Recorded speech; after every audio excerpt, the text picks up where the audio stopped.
We have been talking about sharing our resources, but what if we overshare? Oh boy, I could tell you a story about that. Never mind. I could write a book on this topic. I can overshare so easily. I have to stop myself sometimes, like right this minute. I'm going to try to give Tom a chance to weigh in on this important aspect of sharing without oversharing in today's episode of today's Antidote. Let's see if I can do it. Stay tuned for today's Antidote, brought to you by the Renegade Success Network. Today's Antidote features a healthy dose of thought-provoking insights and information for business owners, entrepreneurs, leaders, and nonprofit professionals. Each day since March of 2020, this program has offered that one thing to help you continue on your own unique pathway to success. And now, Renegades, we bring you Bob Graham and Tom Brush. Hi, Tom. Good morning. Wasn't that a fun introduction? I could have literally talked all day on this topic. I'm so excited. Okay. Yes, it was a great introduction, Bob. Very well done. All right, everyone. Good morning and welcome to this edition of today's Antidote, our daily broadcast and podcast, where we have a conversation around a topic. Our topic, as Bob shared this week, is sharing our resources. And today we'll dive into the ever interesting topic of oversharing.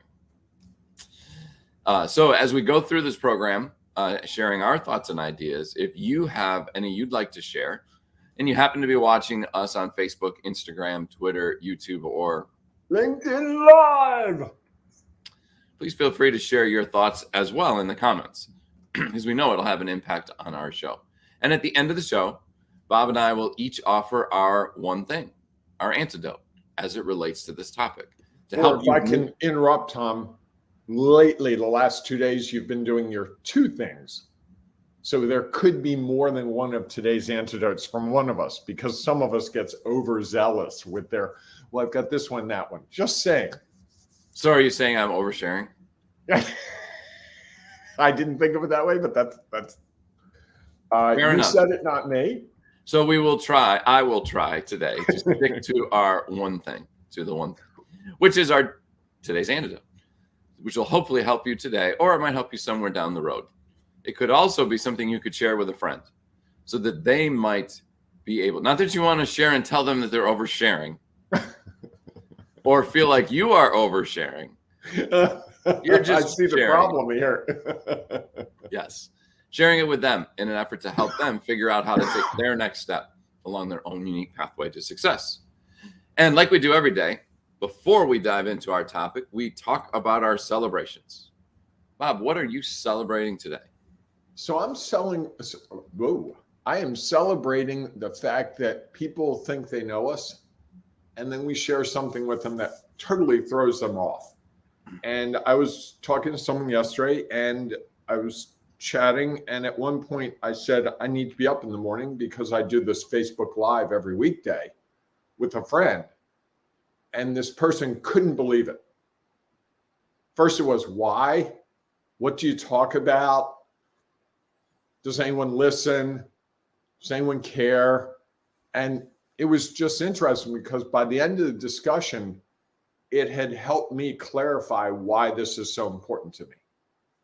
And I wasn't expecting that, because at first I was like, well, it's this little thing I do. And, oh, really? And I just think it's fun when you can share something with someone that doesn't fit how they see you or how they see the world. And I think it expands their perception of how you show up in the world. Because I said, one of the things I said is I really enjoy it because we get to share what we've discovered. And so often we hear from one or more people saying, hey, that really helped me. And I said, that's worth doing it. If one person, whether it's you or me or someone else, is served by it, it's a great thing to do in my mind. And it was just interesting. There are days where I'm like, this is such a drain. I really don't want to do this. And this really solidified for me the value of what we do for me, not even anyone else. Did I make any sense there? I'm not sure I did. I don't know. You were just sharing what was real for you. Maybe you Okay. overshared. Was I don't know. oversharing? I don't know. I have some thoughts about that, but we'll save that Oh boy. to actually discuss in our show. Oh, I thought you were going to say after the show. Oh no, no. Okay, now I'm not in trouble. Yeah, no, I don't think so. Okay, all right. What's your thing today? Not your today's antidote. I know you'll get to 2 or 3 of those later. Correct. What is your thing you're celebrating?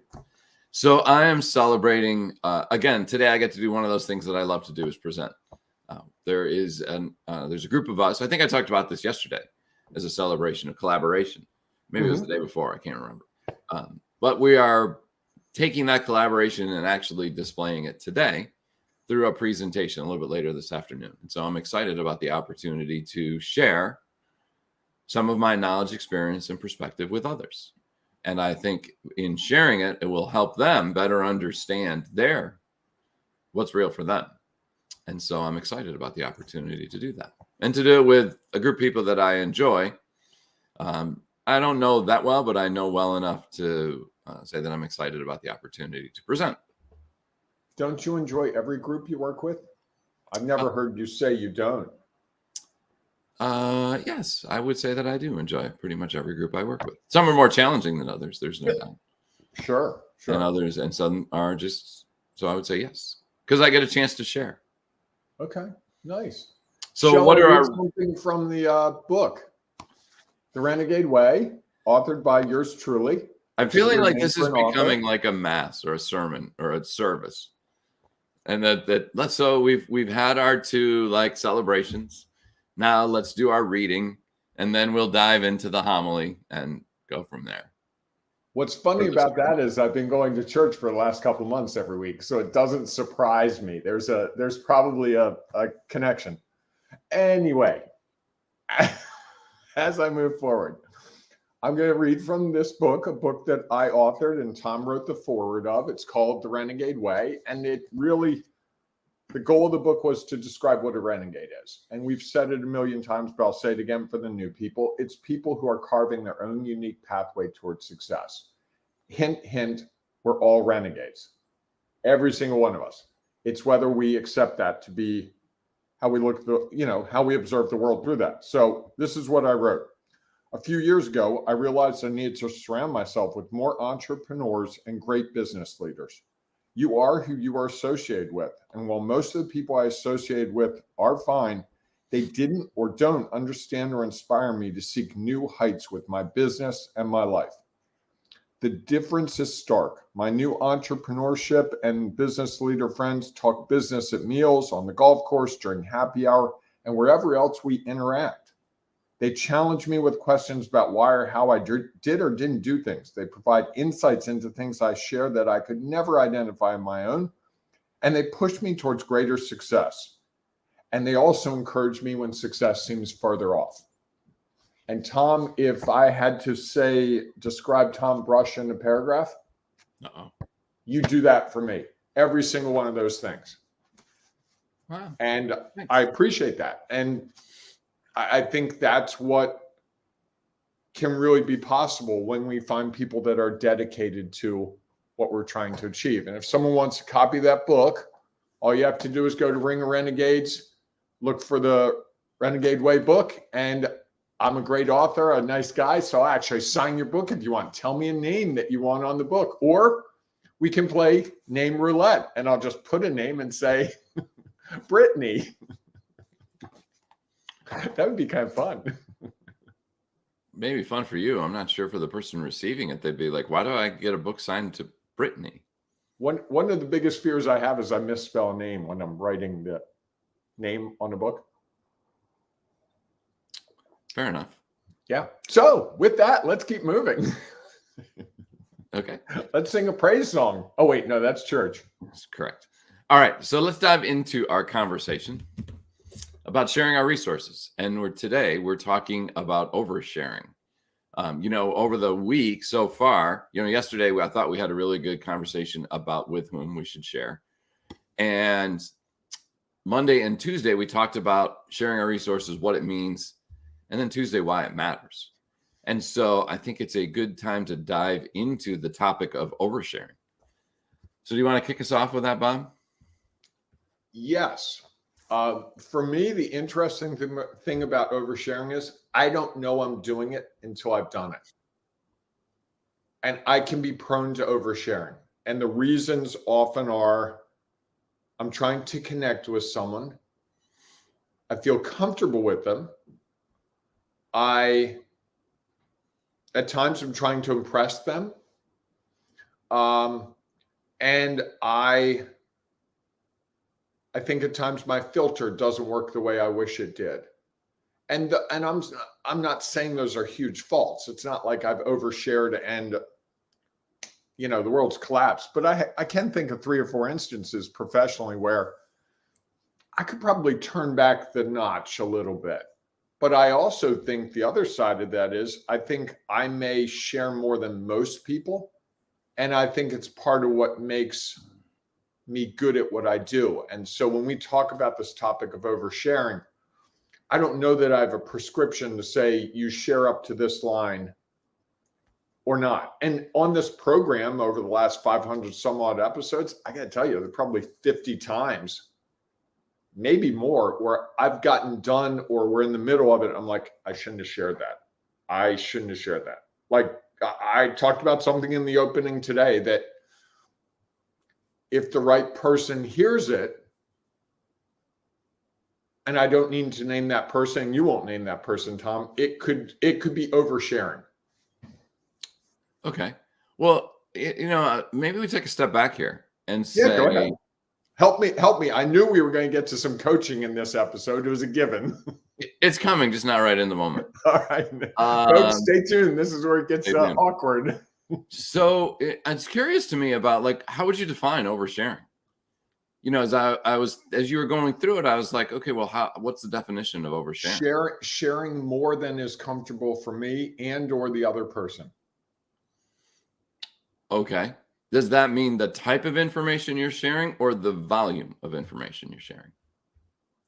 I think it could be the type. This is great. The type, the volume, and the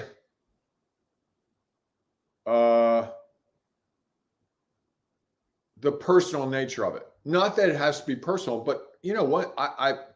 There's a business owner I've worked with, and he said, one of the things I really like about you is when we talk about my challenges, you always tell me about something you had to go through, and you don't tell me what to do. You just say, this is how you went through it.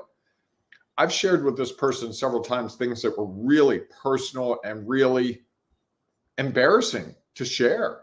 I mean, and that's the other part of this. If you're quote unquote the successful business owner or the successful leader, most people don't want to share that, I get up every morning and I don't really know what the heck I'm doing. I've said that to people and they're like, whoa, you can't say that. Whoa, what's wrong with you? It's like, and you do know what you're doing? No, I really don't. And I think that, but what I do like about and there's oversharing, but there's also a degree of sharing more than average. And that line, but no, think about it. There's the level of sharing that the average person does, that let's call normal sharing, for want of a better word. I know that's not the right word, but let's use that word. Then there's probably sharing more, and that could be more personal, more detailed, more vulnerable. And then I think there's oversharing where you take that to the 3rd degree and you are making you and or the other person uncomfortable. Okay. So it's a combination of all of the above. Yes, it can be. And it's also communication. This goes back to sharing our resources. Is the person ready to hear it? Can they hear it? How I would describe my Friday night plans with a 9-year-old or 10-year-old is vastly different than how I describe it to you. The questions you would ask would be different. Sure. The things you understand. So if I explain to a 10-year-old, hey, Friday night, I wound up, did this, just, it would be like, whoa, dude, I don't even know what you're talking about. Okay, great. if I shared it with you, you'd be like, okay, that's interesting, Bob. Perhaps you told me more than I really needed to know about that situation. But okay. And the other thing about oversharing is it's in the eye of the person. Each of us has a level that we draw the line and say that's oversharing. And I don't know your level. You don't know mine. You can observe it and be like, ooh, hey, I talked about religion with Bob and he got a little cringy. Maybe I don't want to go there again. But I think often we're so wrapped up in speaking about what and who we are and how we see the world that we don't even listen for those signals. Like I would say, because I tend to overshare more than the average person, I'm probably more acutely sensitive to when I've overshared and when the person gets uncomfortable. Okay. Isn't that all just a judgment? Sure, but if it affects our interactions. Okay. So are you worried that you might hurt someone or offend someone or do whatever else? Okay. If you're sharing what's real, does that matter? Maybe it's what they need to hear. It's a little bit about what we talked about yesterday. Yes. We were talking about who we share it with and what we share. And I think that there's something about sharing it's what's real for us. And all we can do rather than judge whether we overshared or not is figure out what we learned from it. Not judge it as an over. Because if you defined yourself as someone who overshares, which you kind of did, isn't that going to just maybe limit what you share with others because you don't want to be either judged as or dive in and say, oh man, I overshared again. And what am I going to do about this? And how am I going to, maybe the other person didn't feel like you were oversharing and they actually added value to it. Maybe it was something that they're like, okay, I'm not ready to hear this, even though maybe I can, or maybe it would be valuable, but I'm not ready. So I'm turning away. Can I bring us an example? Because John is with us this morning and he said, telling people I bought a yacht is oversharing. And I've been with John. John bought a yacht, I think last April, around this time last year, maybe. It's a 47, 48-foot boat. It's a big boat. I've been on. It's a big boat. When he tells people they bought a yacht, they immediately make assumptions about him. And so I can see where he would think it's oversharing. Like, really? You have a 48-foot boat?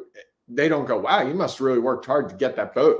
You must be really excited that you have a successful business that gives you that opportunity.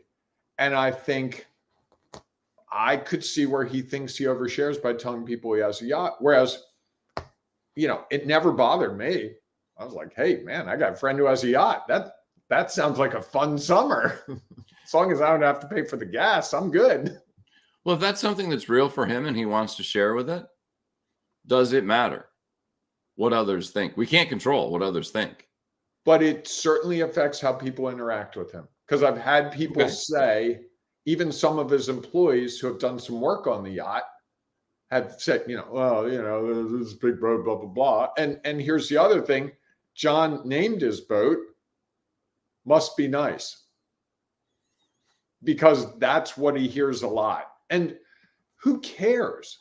I know that if it were me, I don't know that I would tell that to people. Like when the book came out, I had a couple of friends that I told about the book and they're like, well, it must be nice you have time to write a book.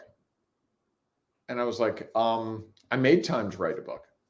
Something I had to get out of my system. I wanted to write something. And that it felt like I was oversharing to tell them that I wrote a book.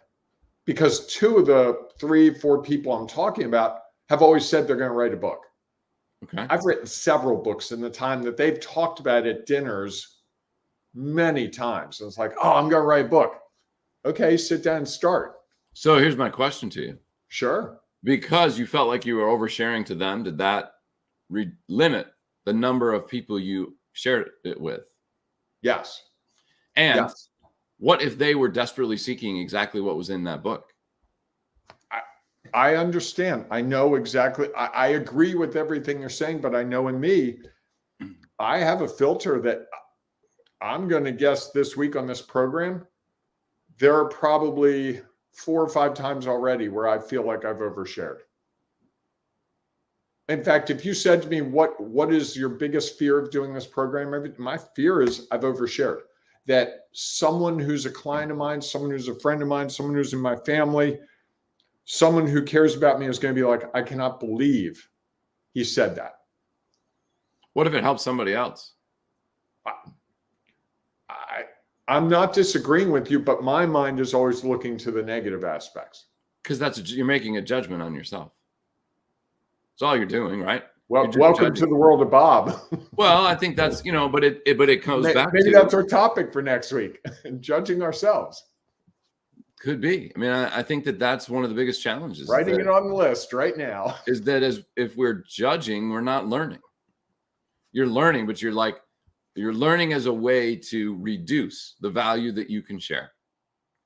And I think that's one of the biggest challenges we have. A lot of us have a lot of value that we could share, and yet we choose not to share because we are judging, or we feel somebody else is, as the comment that just came in, that we're not judging ourselves, others are. And yet when we worry about how others judge us, isn't that really just a judgment of ourselves?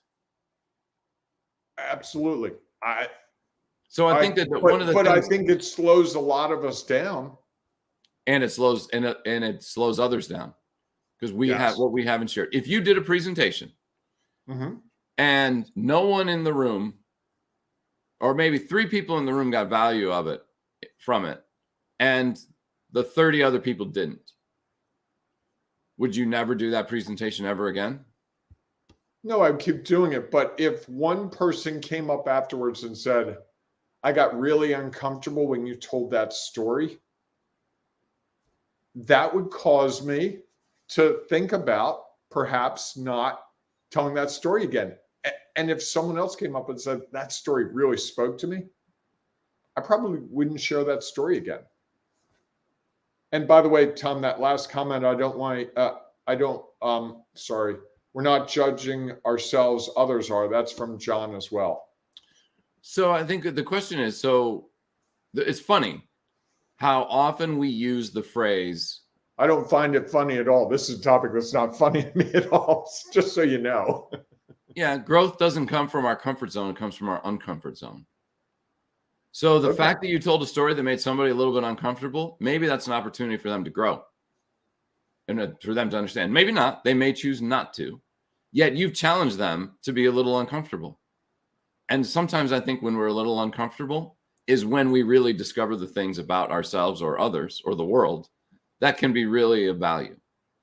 And so if we always just leave people in their comfort zone, how are any of us going to grow? Sometimes when we have to think differently about how someone shares something with us, yes, for some people, they'll just be off put by it and they'll walk away and they'll never come to another presentation of yours. Right. Okay. That result could change. Maybe somewhere down the road, something else happens and they're like, maybe I could have listened differently when that guy stood up and was talking and telling that story that made me a little uncomfortable. Why was I so uncomfortable? Why isn't something that I would just share and be a part of and listen and say, well, maybe I didn't take anything from it. Okay. And maybe that'll change. Yet if you stop sharing that, others don't have a chance to be uncomfortable or to learn from it. It's interesting because you said, if one person came up to me and said they were uncomfortable, and another person came up and said that it changed their lives, you likely wouldn't share that story again. And I find that fascinating because if you changed one person's life, isn't that a value that maybe somebody else could take real value from it again? And yet you might not tell it. Isn't that being selfish with what you have and not sharing? Well, it's being worried about being judged. Which is what? It's being counterproductive for starters. Yeah. I shared something the other night with 2 people, something deeply personal. It just, I don't know, I had to share it. And I've talked to the one person about it. I've not talked to the other person about it. And I'm worried about the next time I see that person and what that will lead to.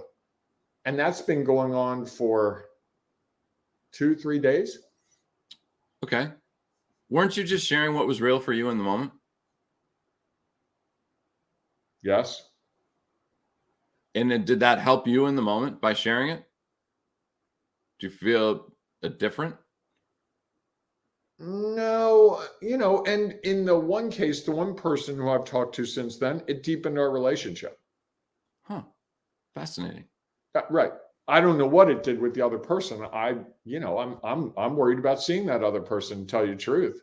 Okay. Not that I'm going to avoid them, but it'd be awkward for me. I think it'd be awkward for them as well. And it's not because this person doesn't care about me and I don't care about them. This is a person who I feel completely comfortable with until I think I crossed a line that maybe I shouldn't have. And I don't know the answer. So if you had not shared that story, so right now you're judging yourself on sharing that story, despite the fact that you've already said, it definitely deepened the relationship with one other person. Yes. And you're uncertain about what it did with the other person that you shared. Correct. So it sounds like one was you've really helped one person and you're uncertain about the other. I would say I really helped myself and that other person in the one case, in the other, and I'm uncertain. But my guess would be it'll be the same with the other person. But I'm always worried about these things. Can you control that? I can control what I share and don't share. Can you presumably? Can you control how they react? I'm not sure I've mastered that, but I understand it. Can you control how they react? No. And yet you're worried about it. Yes. So a couple more comments from John. Agreed, Tom, but most people only want comfort and stability, which is a facade. I think that's John still. And then I love this one, overthinking, which again from John, which I am prone to do. And I'm not sure it's overthinking. I think it's overjudging. Okay. I think that that in the conversation we just had, you're so worried that you are that everyone that you share with is going to like what you have to share. And that if they don't, you're going to judge it. Well, what happens if you focus on if I helped one person, that makes a difference. If the rest never pay attention, don't do anything, didn't like it, that's up to them. That's their choice. You helped one person. Isn't that worth it? Yes. But here's the thing, and I was just going to run my finger through my hair, which is did you say yes, but? Did you say yes, but? Interesting. I may have. You did. I've gotten really uncomfortable in this discussion in the last 3 or 4 minutes and really feel like I overshared. And now anything about that?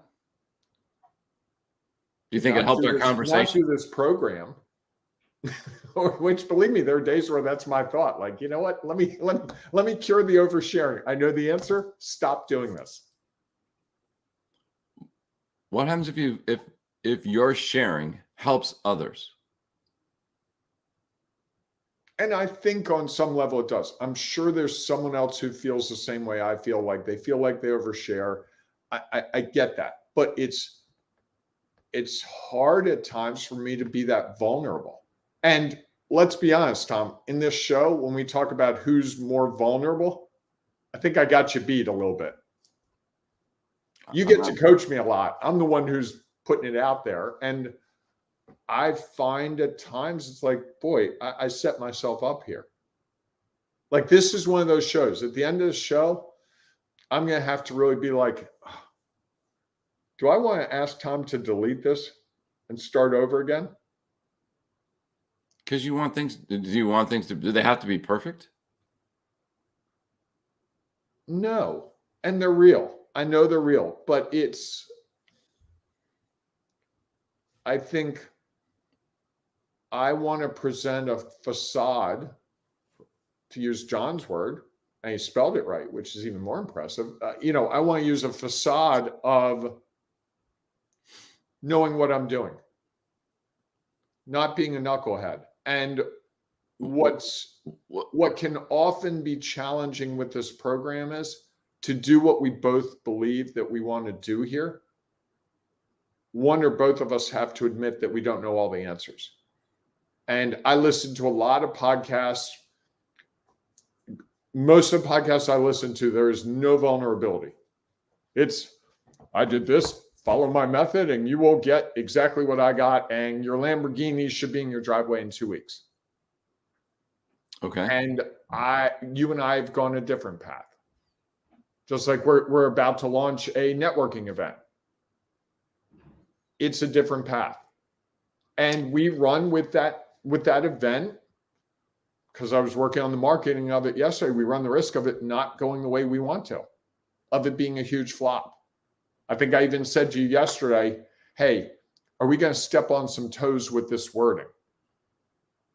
Because I'm worried about the effect I have. I know it doesn't seem like I care about the effect I have in the world because I'm fairly open and I'll say things that are unpredictable, but I do care. You worry, I think, now maybe I'll ask you this. Are you truly worried about the effect that it has on others? All the yes, effects. I want it to be beneficial to others. Yes. Okay. But we're talking about a networking event and doing it differently than others have done it. And we have some friends who are in the world of networking, and I don't want to step on toes. I mean, you and I talked about having a networking group in Baltimore, and I wasn't real excited about it because I didn't want to step on two sets of toes, and then it became 4 and probably 6 sets of toes now. So you would stop something that might be of value to others. I have. Worried about judgment of others. Yes. Okay. Yes. If enough people wrote in this morning, I hate this program. I can't believe what a knucklehead you are. You don't know anything about business, entrepreneurship, leadership. If we got 5, 6 of those comments, they're going to come in right now, probably one after another. It would really make me question this. You know that. You know how I react. You know how I react. I understand that. How many people have joined our Ring of Renegades Facebook group? 1,200 and counting. So 5 people write in and say that they didn't like this episode. You would dismiss the 1,200 that have found something of value in being considered a renegade.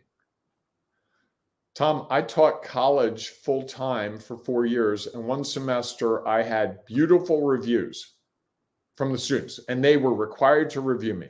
There was one student whose review was really bad. They gave me the lowest ranking. I didn't know who the student was, but then in the comments, this student wrote a long, detailed explanation of how bad I was.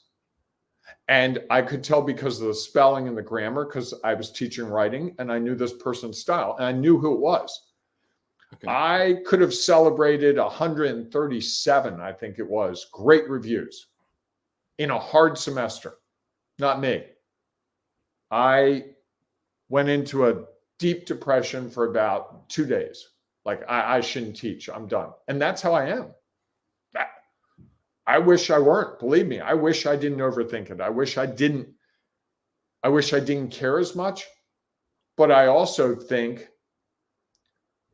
that caring is what makes me good at what I do too. It's a double-edged sword. That you cared about the one person who didn't like it, not the 137 others who had good or great reviews. Correct. Yeah. So I'm just telling you what goes on in the world of Bob. So the only thing that would be of value for you is if 138 people all gave you good or great reviews. That would certainly make me sleep better at night. So one person's feedback on you is going to impact how you look at something, or it has countless times. Okay. So what happens if you focus on those that you helped rather than those that you didn't? Maybe that's the growth opportunity. But Tom, we are running long now. So that was the coaching we were talking a little bit about. I was referencing a little bit earlier. So Bob, as we dive into it, what's your one thing? Or not dive into it, we dive out of it. I have no idea. I think it's the shift in the filter that I can fixate on the things that weren't perfect, that caused me from overthinking to think I failed, or I can think on the successes. If I did help, if one person was helped with this program, I would say it was worth it. I feel really uncomfortable right now. I mean, really uncomfortable. Okay. But if one person was helped, that's great. I think if someone calls me a knucklehead, I will easily embrace that description because I think in my own head, that's how I see myself in this program. What's your one thing? So my one thing is that I think that oversharing is just a judgment on ourselves or on others. Okay. And I don't know that it provides much value. I think there's an opportunity to learn and to experience it. So I had a situation where we had a question. As many know, I officiate women's lacrosse. Mm-hmm. There was a question from a coach, and the other coach, who happened to be very involved with the rules and all of that, decided to answer, not just once, but twice, to the point at which the first time they were like, well, maybe I should let the officials do this. And then the second time when they did it, the other coach turned and walked away. So clearly the one coach thought the other coach had overshared or overstepped or whatever. Or you could just take it as a learning opportunity to say, maybe this is, and I'm in this situation again, this is how I might act it differently, given what I saw. And maybe not. Maybe, you know what, that information was information that was helpful and just one person wasn't ready to hear it. Another person may have been ready to hear it. And so I think those are decisions we just have to make as we think about how we move forward. So I think that if you think you're oversharing, consider what would happen if the one person who you helped never received that information because you were worried about oversharing. And what long-term impact that would have on how not only does it help them, it helps them help others, who help others, who help others. And before you know it, you're much further along than the 1 or 2 or 5 or 10 people who provided feedback that was not as positive, even though I don't like to use positive and negative. Because likely the people who don't agree or don't find value in what you share, maybe they're going to tell other people. Likely they're not. Right. The people who find value in what you share are going to tell others. And so the ripple effect is going to be much greater. That's my one thing. Hey, Tom, I'm going to do something real personal. I don't think you'll mind. You know the situation. I want to give a shout out to little John right now. He's going through a really tough time. He is one of the strongest people I've ever met. A great kid. Thinking about you, little John. Awesome. Appreciate that. And I am as well. All right, everyone. Thanks so much for being with us on this long version of today's Antidote. If you have comments you'd like to share or an antidote that you'd like to provide, please feel free to put it in the comments because we know there might be others out there. So don't be afraid of oversharing. Don't judge yourself on it. Share what is real for you because there is someone out there who's desperately looking for it. So with that, we look forward to seeing you as a part of our Ring of Renegades Facebook group where you can share more thoughts and ideas you have around sharing your resources. Or oversharing. Love to hear people's comments about oversharing. Okay. And if not, we'll see you tomorrow morning, 8 a.m. Eastern time for our next edition of today's Antidote. Have a great day, everyone. Hey, embrace the renegading you. It's worth it. Excellent. Have a great day, everyone. Thanks for listening to today's Antidote, powered by the Renegade Success Network. The Renegade Success Network helps you confidently create your own unique pathway to success. To learn more about the Renegade Success Network and how you can take your next step, follow us on Twitter, connect on LinkedIn, or join the Ring of Renegades Facebook group. For full details on how you can join our community, go to renegadesuccessnetwork.com. Embrace the renegade in you.